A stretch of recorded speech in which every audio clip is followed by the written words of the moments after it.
Hello, everyone, and welcome to episode 20 of the Roots Report. I am Daniel Poulter, writer for Poulter's Talk Sports and Oakland Roots beat writer. And we've had some news. The season may be over, the 2025 year may be in the past, but that doesn't mean the 2026 news is here before we know it. And the first couple big things dropped this week / in general. We all kind of knew about Benny Feilhaber not being retained as the head coach after his 6 months trial period, but two massive moves have happened. One, I think, is being blown more out of proportion than the other, but the second one, which we're going to mainly focus on today, is the hiring of former Loudoun United head coach Ryan Martin as the new head man, new leader, new face of the Oakland Roots. And you're probably asking yourselves, is this a good move? Is this a bad move? Is this what the Roots needed? Is this what everyone has been clamoring for? And I think there's a decent chance it is. Couple things about Ryan Martin. I'm going to be bouncing around here a lot, but also make sure to like and subscribe. I will be doing these off-season videos as well as covering some Cal and maybe Stanford athletics and working on some Oakland baller stuff. So drop a like and subscribe. I love your faces.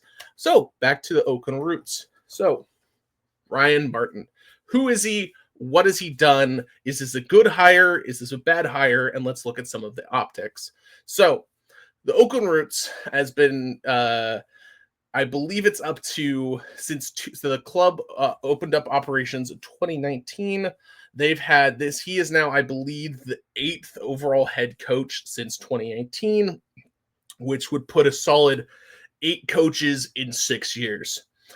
Not what you're looking for. We even brought this up as media members during the first Benny Feilhaber press conference. We were just like, hey, and he was very frank as well, just like good teams don't do that type of thing, where it's like we're looking for stability.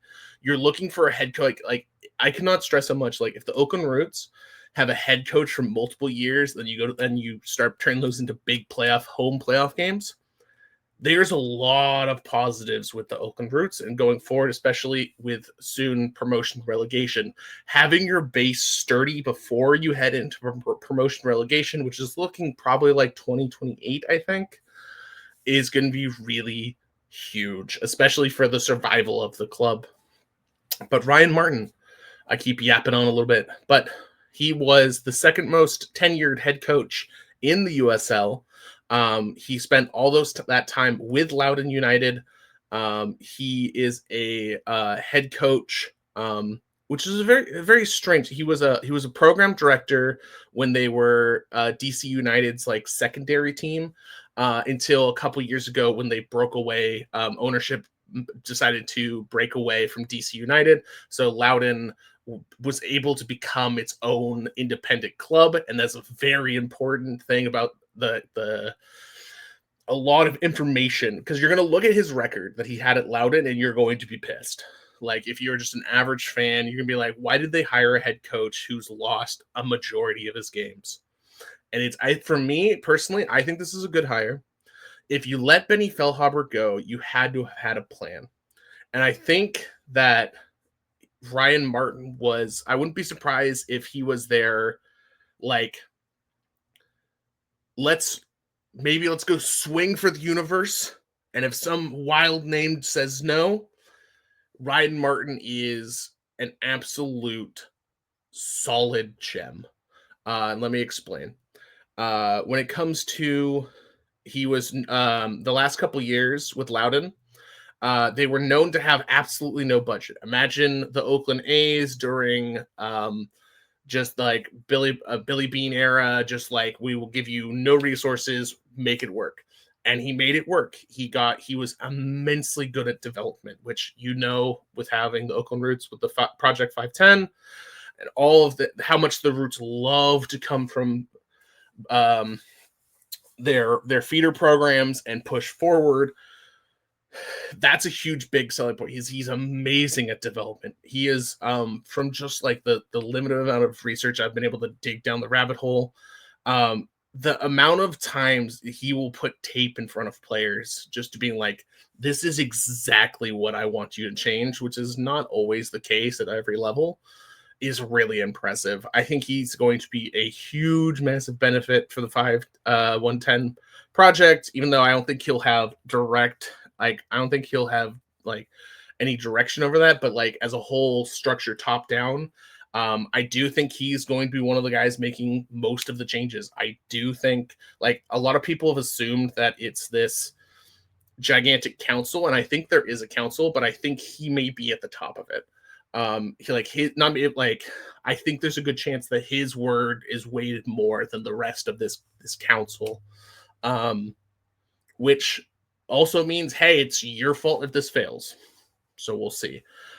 He is known for an up-style tempo of play, high possession. So he loves having the ball, and he loves trying to score as many goals as possible. That's very viewer friendly.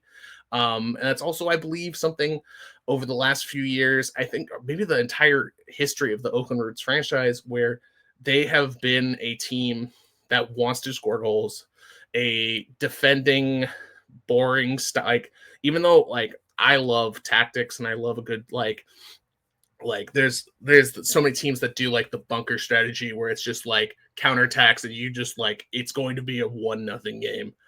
That's fun for me as a journalist, but like as someone who's paying a lot of money to go to the Coliseum, park in those parking lots and buy tickets, if you're gonna lose 4-3, and I understand that mentality, which also is going to be coming a lot to roster construction, because we do not know who is coming back yet. I have put out some feelers and I've been digging to see who I think will be back, but you never know with USL. It's a league that is like, you flip out half the team every single year. You hope some of the players come back with depending on contracts, because contracts are very hard to figure out in the USL because it's very protected. It's just something they just do not talk about very often. You have to really pry. Sorry about that, audio listeners. But also, he loves having up tempo. And the thing is, though, let me see if I can bring up here. I'll add it to the stage. Mamma mia! Oh my god, my eyes. I think I'm gonna go to the FOT mob. Where are you, FOT mob? All right, so overall, let me see if I can. So in his history at Loudoun United, and we're going to use some context here, everyone, because you're going to look at this, and for audio-only users, I will try and describe things as much as I can. But as I pulled up his Loudoun United, basically history, he coached 217 games for Loudoun United FC. He was earlier this year, kind of shockingly, with Loudoun was a top 3 team in the East, which we will get to, because I believe it is very important context for this conversation. He was announced that the ownership would not renew his contract at the end of the year. I believe he had a lot of say on a lot of players, but he had basically no budget. I think there's a decent chance at Loudoun that they want someone who they can kind of just be like, do what we want to do, not what you want to do. And I think Oakland very much is in the position right now to be like, hey, we need someone to steer the ship, to tell us, hey, what do we need? And he can just be like, this is what I want. This is what we're going to go get. Because Oakland had a big budget this year. I don't have the exact numbers because people, depending on if you count housing or not, either a top 4 in the West or top in the West, if you count housing, potentially budget. So, like, if that stays, which is no guarantee, Ryan Martin has the ability to go shopping. And you go see what tools are coming back into the pantry, because there's a couple things on this team that you're like, I would like if Peter Wilson returned. There's a lot of things where you'd be like, I'd be fine if that doesn't return. But there's a lot of controversial things with that. But back to Ryan Martin for now. He played 217 games coached 217 games for Loudoun United FC. He won 61 of them. He lost 124, and he had a draw in 32 games. And you're looking at that and be like, man, he sucks. Why did the Oakland Roots make the first coaching hire of the offseason this guy? And that's a great question. And my answer to that is you have to look at the context of the last 2 years and specifically the split from DC United. Let me see if I can bring up here. We're probably just going to do this. So, in the USL Championship, the first year, 13 losses. 2021, 4 wins, 25 losses. Awful. 2022, 8 wins, 22 losses. Still not good. And 3 years ago, 7 and 23. Still not looking good. This is then the first year they swapped to only that Ryan Martin has control of the program, or at least appears to be, that they split from DC United. And the reason that DC United, and he's done a couple interviews about this as well, that this split is so important for context, is DC United had full control of everything. Benny Feilhaber talked about this with Sporting Kansas City too, when he was the manager there. There's a lot of times where the sporting director or the GM or a head coach of the top team goes to you and says, and he had even had said about this, where someone called him at halftime and said, hey, we want to use your number 6 and your center back for our USA Cup as substitutes. Take them out of the game right now. And he has to do it because they are the feeder program. You're doing everything in your power, not for your team to win, but it's for everything for DC United to win. So it's, hey, I need you to do this formation. Hey, I need you.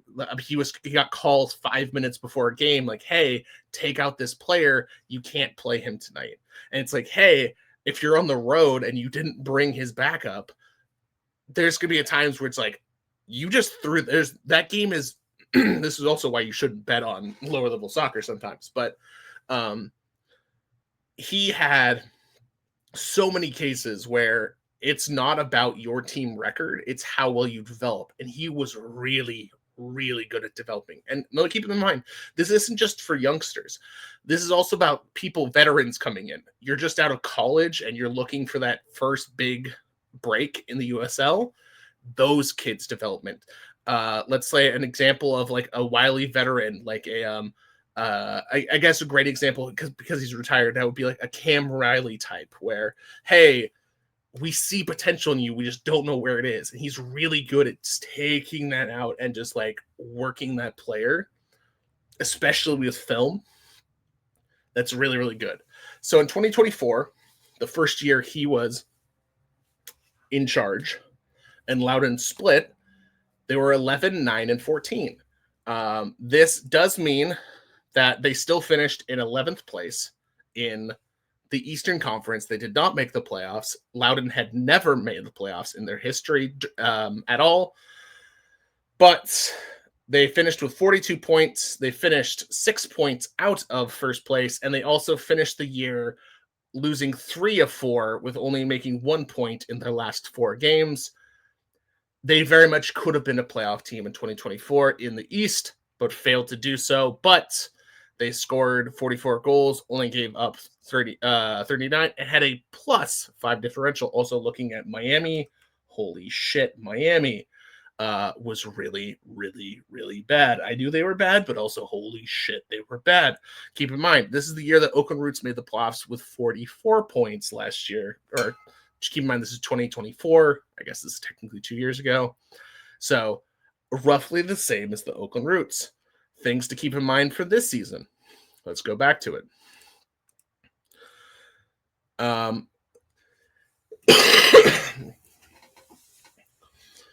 I think Loudon made it out of the groups during Jägermeister Cup, something that the Roots did not do this year. But they were 3-1.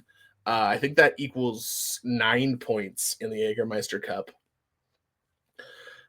which is an impressive, very impressive showing for Loudon this year. And then this season, he was 12-6-12. They finished in 6th place in the Eastern Conference with a -3 goal differential, but they also finished once again with 42 points. Things to keep in mind about this finish. Loudon was a top 3 team in the Eastern Conference for 75% of the season. And when I mean top 3, I mean there was Louisville, Charleston, and then Louisville was, Loudon was a clear third over North Carolina, over Pittsburgh during this time. Hartford came up late. But they were in 3rd place for most of the season. In the East, they were seen as a super trendy pick to be doing really well. Abubakar, I always butcher his last name. I do apologize. The Egyptian national 22-year-old was destined, it looked like, to be. He had 12 goals in 15 games, and then just got shut down about the time where they started struggling. And could that just be, hey, this one young kid over here is a superstar? Yes. Is it also the case that very shortly after his not departure, but they started struggling a little bit, was when the team, I believe in August of this year, maybe in August or July, announced, hey, we will not be bringing him back. It leaked out to some media members, but they basically said, hey, he will not be back. And then they're not really surprisingly, their production for the rest of the season it was median to kind of average, and they ended up 6th, and then they lost to North Carolina in the first round of the playoffs. Keep in mind, this was the first time Loudon had ever made the playoffs. Dude, apologize for the coughing. I'm getting over a sickness, but this was a video that definitely needed to be made. So, Devin Kerr of Sirius's USL All Access had, I think, a really good point. So, he brought up Ryan Martin. He said, solid hire here. Ryan Martin has helped build successful teams at every level of the American pyramid. It's true. Let me look at his. He was an assistant for Wake Forest. He was a scout for Toronto FC. He was the U23 coach and scout for Columbus Crew for a year. FC Cincinnati, he was a huge part of them pushing up into the stratosphere. And then he was the academy director for DC United before being a head coach underneath DC United for Loudon. He has always done very, very well. But also, academy players looking for guidance. He does amazing. College players with pro aspirations, come on down. Pros wanting to push to the next level. A great example being the Peter Wilson type, where he was out in Switzerland or out in the Swedish league. Or I can't remember if it was Sweden or Norway, but if you're in a middling league in Europe, come over here, dominate. You're going to get a big contract. I think this is, and he was seen from a lot of media members as the top free agent coaching target this offseason for teams. And who got him? Oakland got him. So overall, I think this is a very huge year for the Oakland Roots as a whole, but also to see who he brings in. Because, like I said, Loudon doesn't have a lot of money. Loudon is not a team that's like, if you jingle a little bag in front of them, they're probably going to take it. So there's a lot of good players on Loudon that could be available. I would not be shocked to see a lot of the players, because that's the other big thing is the Oakland Roots have the former Oakland Raiders trading facility on Alameda Island. And it's really nice because it used to be an NFL training facility. That is not something to. There are so many players. Oh, I may have to call it shortly, but there's so many players that have a. They'll play on like they won't have visiting locker rooms or their home trading facility. I think Las Vegas plays at like almost like a high school level facility. And then you have the former Oakland Raiders one. That's a big selling point, especially if you're a free agent looking to change things up. I think that the Oakland Roots need to follow FC Tulsa. And yes, it's the team that's in the finals right now. Who would have thought? But FC Tulsa last year. Let me see if I can bring it up for you. In 2024, FC Tulsa finished in 10th place with 38 points. In one season and 1 year of adding money and very good decisions, they're first in the West and in the USL Championship finals. Who this year finished in 10th place? The Oakland Roots. And especially with like El Paso's going to have a new coach. Colorado Springs is going to be a new coach. Lexington's kind of funky. Orange County and San Antonio are always kind of up and down. Like you can always expect Sacramento to be really, really good, and I expect New Mexico to be really, really good next year. There is a home playoff game if you do things correctly. Let me see if I can type in the Oakland Roots roster and who I think currently has a good chance of fitting in well with this system.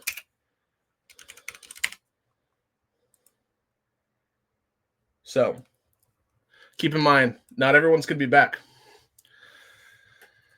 I could also see the whole back line being redone or only Hackshaw or Green returning. I think you only want one. I think especially with the style of play that Ryan Martin is going to want to play where it's high possession, high attacking, your back line is very susceptible to counterattacks with this style of play. And you have to have the young horses. So that's why I'd be nervous if they brought back, though I think Hackshaw's agent at the time last year did say it was a multi-year contract. So it could be one of those things where Hackshaw may be on the team, but we'll see if he's starting or not. He definitely played well enough to, I think, start, but you could see as the season went on with him and Kai Green, when you're in your mid-30s trying to play at a high level, you break down, especially when you're versus some of these young guns. Jurgen Damm, I do not expect to be anywhere. Have a good time in Mexico, good sir. I would love to see Gagi back, but I understand if he gets the defense was so bad, we're just going to try and replace everyone type of thing. I could see Maury Donor being back, but I don't know where, to be honest with you. It could also just be as a super sub bench player. Could be really nice. I think actually a lot of the starters, I think Peter Wilson will be back unless a team in Europe or something, because he did sound very homesick when we talked to him about like his wife still being, I think, in Switzerland. It's either Switzerland or Sweden. I think EJ Johnson will be here. He's still a developmental prospect. He's young. And if he can ever put it together, I think he'll be really, really good. But will he ever put it together? I don't know.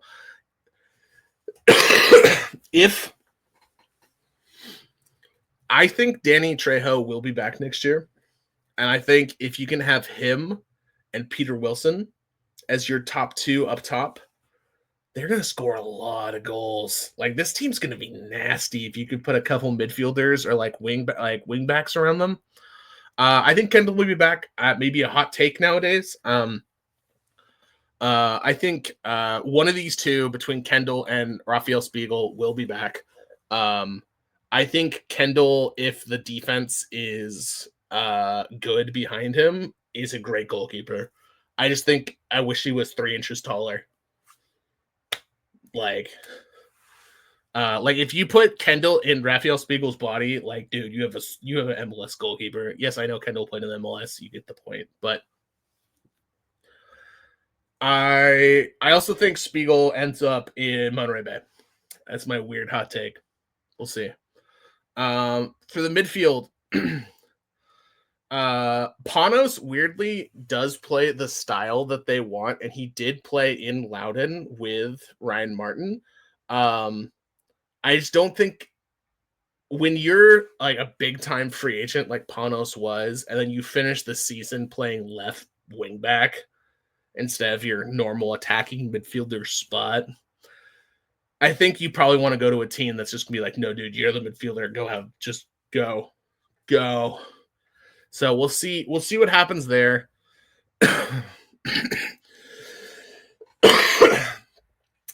I think Wolfgang will be back because he did get the contract extension. I'll be intrigued to see how he fits with the possession style. Where he could be one of those cases where like, hey, why isn't Wolfgang playing? And it's like I just didn't fit. But he could be a fun like left side midfielder, I think. Or like we'll see what they do with him. I'm intrigued. I would love if Faisal Batash is back. I think he absolutely slapped in that midfield, as an attacking midfielder. I think you could just play Ali as a midfielder, and you just don't worry about it. You're just like you just put him and Pabosi, and you have them return, and it goes well. I think Babosi will be here just because he was working at the facility for a friendly in Morocco, and probably if he wasn't on the team, they probably wouldn't have done that. But the Oakland Roots are usually pretty nice. I would love if Faisal Batash is back. I think some team in the Eastern Conference is going to be like, we think we can take the potential from you, like a Charleston or maybe even Louisville, and just gives him just like a decent bag. And I think, unfortunately, I think he will not be back. But if they can sew him up, if the Oakland Roots and Ryan Martin do lock him up, I think that's absolutely monstrous for this team. But overall, coughing up a storm here, ladies and gentlemen. I think he has the keys. I think next season will be the Ryan Martin show. I like digging around the organization. I think he will be the guy. I think the head coaches have had a lot more control than people have thought, and I'm very intrigued to see what he also get used to. And it's very how do I put this? I guess correct moniker. During match days, I believe he always wears a cancer hat with like a line crossed out for his sister-in-law who passed away about 3 or 4 years ago now. So I think we can all agree, screw cancer. So that's a plus in my book for him. But I think Ryan Martin has the keys. I'm intrigued to see what he will shape this roster in his image. I'm really excited for Media Day, which I think will be in January. So we still have a little bit of time, but free contracts do expire on December 1st. So currently, as I'm recording this on Wednesday, November 19th, we got a week, but rumors are going to be hot. So expect me to be back in a little bit, probably in a week or two. And we're going to talk about some roster moves. And do we think they're good? Because, armchair quarterbacking is the best type of quarterbacking. And I'll see you guys all next week. Or whenever I do, I'll see you then. See you, everyone. Bye.